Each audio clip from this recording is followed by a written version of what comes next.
이 챔피언스리그 결승전을 앞두고 여론이 두 가지로 크게 나뉘어요. 하나는 그 해리케인 선수가 3개월 부상을 안고서 회복되는 시점이 이제 챔피언스리그 결승 시점이었거든요. 그러다 보니까 뭐 해리케인이 본인이 결승에 뛰고 싶다는 발언도 했었고요. 그러니까 이제 뛸 수 있는 선수는 한정이 돼 있는데 여기에 이제 그동안 뛰진 않았지만 역사적으로 봤을 때 꾸준하게 에이스로 뛰어왔던 이 해리케인과 준결승에서 기적의 해트트릭을 기록하면서 폼이 굉장히 좋았던 루카스 모우라, 그리고 이제 뭐 8강전에서 맨체스터 시티를 이기는 데 아주 혁혁한 공을 세운, 그리고 그간 좋은 모습을 보인 이 손흥민 선수 중에 이 선발 라인업에서 한 명은 교체로 뛸 수밖에 없는 상황이 전개가 됐던 거죠. 그래서 이제 손흥민을 중심으로 선발 라인업이 구성될 것이다라고 보는 여론이 있었던 반면에 준결승에서 해트트릭한 선수를 선발 제외한다는 건 있을 수 없다라는 여론도 있었고요. 그러니까 대부분 이제 해리케인이 분명히 뛰긴 뛸 것이다 라는 의견이 지배적이었고, 케인을 놔두고 손흥민이냐 모우라냐에 대한 여론이 좀 나눠진 상태였었죠. 케인이 교체로 나오는 경우의 수도 있었는데 워낙 또 토트넘이란 팀이 그동안 케인에 대한 의존도라든지 그런 것이 또 높았던 팀이기 때문에 개인적으로도 케인이 뛰지 않을까라고 생각은 하고 있었습니다. 자, 근데 아무튼 뭐 이런 뭐 논란 속에서 결국 이제 결승 당일날 뚜껑이 열렸죠. 결국에는 모우라 선수가 백업으로 출전을 하게 돼요. 손흥민하고 케인 선수가 동시에 선발로 출격을 합니다. 아마 뭐 이런 것도 있지 않았을까 싶어요. 클롭 감독의 유독 또 강한 모습을 보인 손흥민이었기 때문에 이런 부분도 충분히 고려가 되지 않았을까라는 추측도 조심스럽게 해볼 수 있을 것 같습니다. 여튼 이날 손흥민 선수는 토트넘의 공격을 주도했어요. 4-2-3-1 전술에서 왼쪽 날개로 선발로 출전을 했는데, 근데 이게 이 챔피언스리그 결승에서 경기 시작하자마자 그 중앙 미드필더인 시도코 선수가 이제 내려와서 수비를 하던 도중에 옵사이드 라인을 이렇게 수비수들한테 사인을 좀 보내고 있었나봐요. 그 손 사인하고 있는 도중에 공이 손에 와서 맞는 바람에 페널티킥을 허용하게 됐죠. 그래서 이제 시작하자마자 토트넘이 흔들리기 시작해요.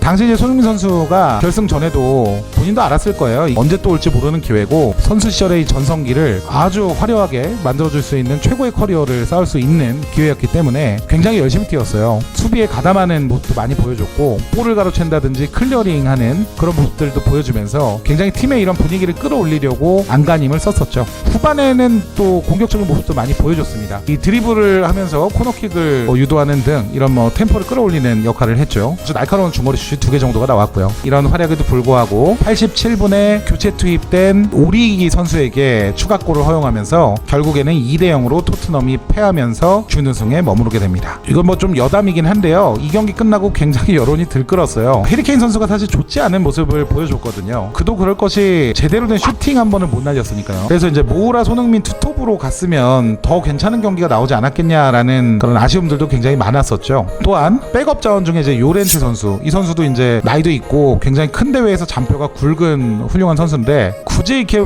부상 복귀전을 챔피언스리그 결승에서 치르고 있는 해리케인을 풀타임으로 썼어야 되냐, 선발이야 뭐 그렇다 치더라도 뭐 이런 굉장히 비난 섞인 여론이 굉장히 많았죠. 근데 제가 생각을 하더라도 좀 아쉬운 부분은 있는 것 같아요. 물론 뭐 포체티노 감독의 생각은 다르겠지만은 결과론적인 얘기긴 한데, 만약에 케인 선수가 나와서 활약을 했더라면 또 역시 포체티노라는 얘기를 듣지 않았을까. 그러니까 어떤 전술을 펼쳤더라도 경기에서 패했으면 사실은 또 케인을 안 써서 패했다라는 여론도 있었을 것 같다는 생각이 들더라고요. 이 부분은 축구 팬들의 그냥 개인적인 견해로 남겨두는 게 좋을 것 같습니다. 여튼간에 손흥민 선수 자체는 나쁘지 않은 움직임을 보여줬어요. 굉장히 팀에서는 유일하게 굉장히 위협적인 모습을 보여줬고요. 실제로 경기 끝나고 나서 아스날의 이제 벵거 감독, 전 감독이죠. 이분이 이제 그 경기에서 손흥민만 보였다면서 인정하는 그런 발언을 하기도 했고요. 토트넘의 8개 유효 슈팅 중에 3개가 손흥민 혼자 쏜 슈팅이었죠. 그리고 이 슈팅 자체도 양팀 통틀어서 가장 많은 숫자였어요. 경기 끝나고 얼마나 아쉬웠을까 이런 생각이 좀 들더라고요. 예상대로 경기 끝나고 우는 장면이 좀 나오긴 했는데, 이게 축구 선수로서는 진짜 한번 뛸까 말까 하는 그런 챔피언스리그 결승에 또 팀 역사상 최초의 결승을 올려놓은 게 또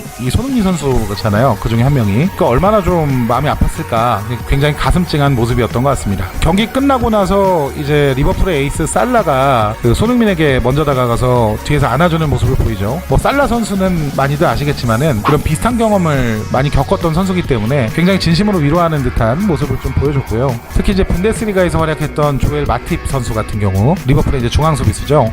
손흥민 선수를 뭐 일으켜 세워주기도 하는 등 열심히 같이 싸운 상대에 대한 예우를 보여주기도 했습니다. 이 클롭 감독도 경기 끝나고 손흥민한테 먼저 다가가서 그를 안아주면서 위로해주면서 이런 좋은 스포츠맨십을 보여주기도 했습니다.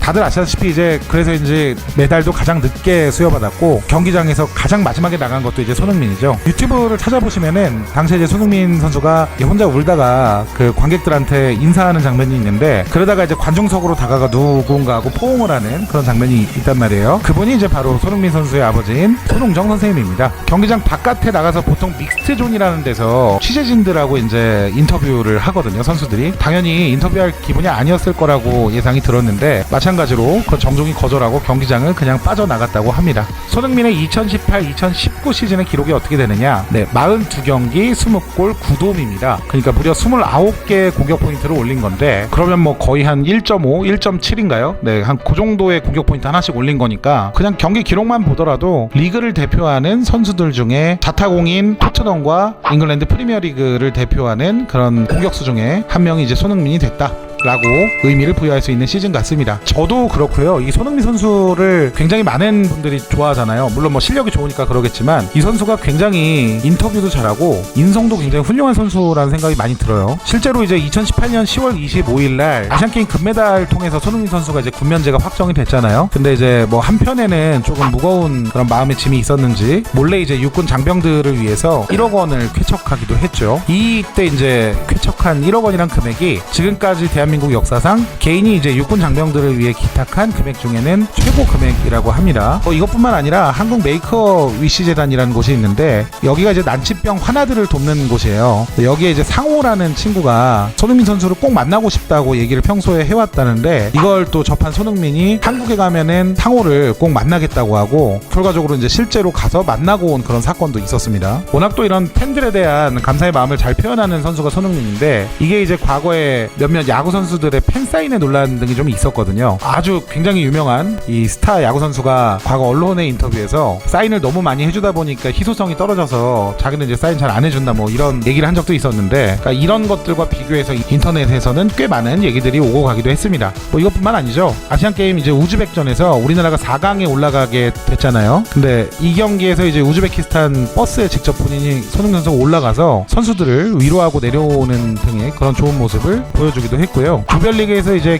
키르기스스탄전에서 상대 선수들을 위해서 자기 유니폼을 여러 벌을 제작을 해서 상대 선수들하고 교환한 것도 굉장히 눈길을 끌었죠. 아무리 뭐 같은 피치웨이에서 뛰는 선수라도 상대적으로 이 키르기스스탄 같은 축구로서는 아직은 뭐 이렇게 발전이 덜 된 그런 국가의 선수들보다는 당연히 손흥민 선수가 그들 사이에서도 굉장히 스타였겠죠. 근데 이거를 이제 본인도 알고 있기 때문에 미리 이런 것들을 그러니까 경기 준비하는 것도 나름 긴장되고 저 군문제도 걸려 있었기 때문에 신경 쓸 게 많았을 것 같은데 이런 것들에 대한 배려가 좀 미리미리 있었다라는 것이 이 선수가 얼마나 그 훌륭한 인성을 갖고 있는지 나타내는 대목이 아닌가 싶습니다. 손흥민 선수 미담이 굉장히 많아요. 이거 말고도 뭐 강원도의 이제 산불 사태 저도 이제 영상을 따로 찍었는데 여기에 이제 1억 5천만 원을 쾌척하기도 했었죠. 근데 이거는 아마 그 아버지인 손흥정 선생님의 교육 철학과도 좀 맞아떨어지는 것 같은데 축구보다는 사람이 우선이다. 아무리 볼을 잘 차도 이 상대방을 존중할지 모르면 뭐 아무 소용이 없는 거다. 이렇게 그 말을 한 이력이 있는데 아마 이런 아버지의 철학이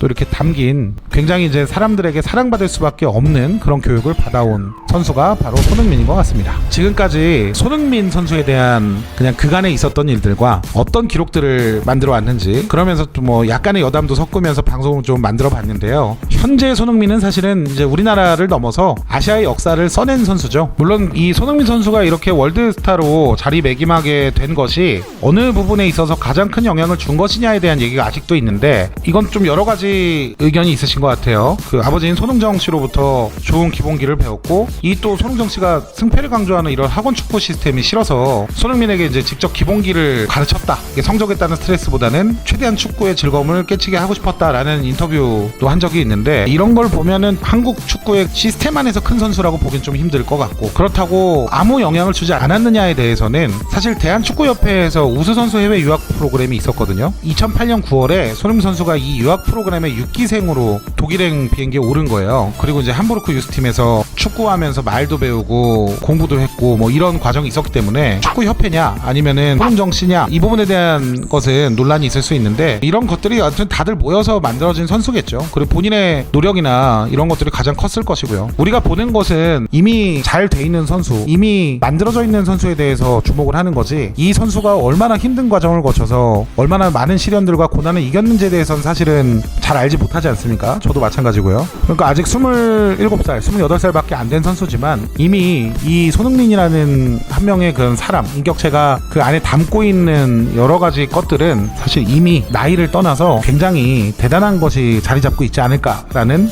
생각이 듭니다. 비록 챔피언스 리그 결승에서 우승컵을 거머쥐는데 실패하면서 눈물을 흘리기도 했지만, 그런 눈물들이 그를 더욱더 높은 곳으로 올라갈 수 있는 발판이 되었길 바라면서 도영 선생의 스포츠 한방 손흥민 편은 이만 마치도록 하겠습니다. 또 다른 지식과 정보들을 전해드리기 위해 열심히 또 공부해서 다른 콘텐츠에서 뵙도록 하겠습니다. 시청해주신 여러분들 진심으로 감사드립니다. 도영 선생이었습니다.